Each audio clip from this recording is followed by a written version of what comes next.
Como acabamos de ver, a CPI da Covid esquentou hoje, com o depoimento do ex-governador do Rio de Janeiro, Wilson Witzel. É justamente sobre os próximos passos da comissão, que investiga o comportamento do governo Bolsonaro na pandemia, o comentário de hoje do professor e ex-ministro Arthur Quioro. A CPI em Brasília entra numa nova fase.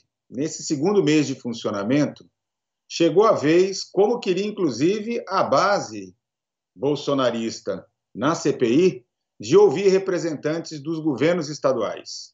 Ontem nós tivemos a presença do ex-secretário de Saúde do Amazonas, que confirmou, ainda que com um depoimento com muita tergiversação, com muito medo de entregar efetivamente todas as informações solicitadas pelo senador, mas a linha do tempo que compromete definitivamente a ação do governo federal na crise da falta de oxigênio no Amazonas e que levou dezenas de pessoas à morte, e não apenas nos 2 dias, como alegado pelo próprio secretário, mas por vários dias, numa verdadeira tragédia. O depoimento dos senadores conseguiu, a arguição dos senadores conseguiu subtrair do secretário elementos muito contundentes no sentido da omissão do governo federal, inclusive da sua representante designada pelo ministro Pazuello, chamada Capitã Cloroquina, que ao invés de acudir o povo do Amazonas, que carecia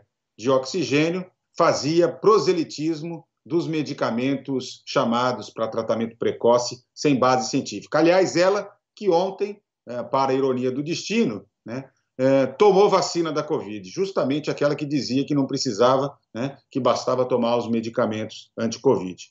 Hoje, nós tivemos a presença do ex-governador do Rio de Janeiro, Wilson Witzel, que, embora tenha sido afastado do governo sob denúncias de corrupção na Secretaria de Saúde, no próprio enfrentamento à pandemia de Covid, trouxe elementos muito substantivos também para corroborar a tese que vai se conformando, que vai se consolidando na CPI, de que o governo federal, de fato, não agiu para conter a pandemia, não adotou as medidas recomendadas internacionalmente e deixou deliberadamente a posição se expor em massa para fazer valer a chamada tese da imunidade de rebanho por infecção da população, a exposição ao coronavírus.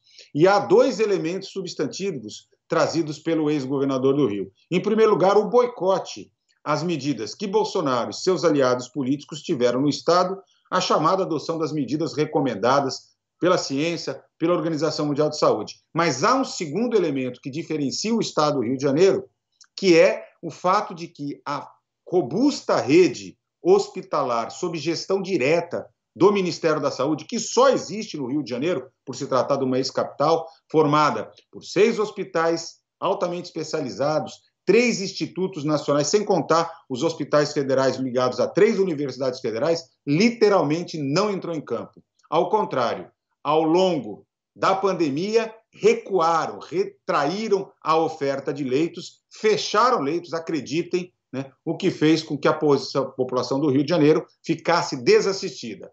Cenas dos próximos capítulos serão vistas porque na CPI se aprovou hoje a arguição sob sigilo, só os senadores com Wilson Witzel, quando ele promete entregar nomes de agentes públicos e de pessoas que participaram de ilícitos importantes. Portanto, a CPI vai ganhando novos contornos e vamos continuar aqui na TVT acompanhando, comentando, para e passo o que está acontecendo em Brasília.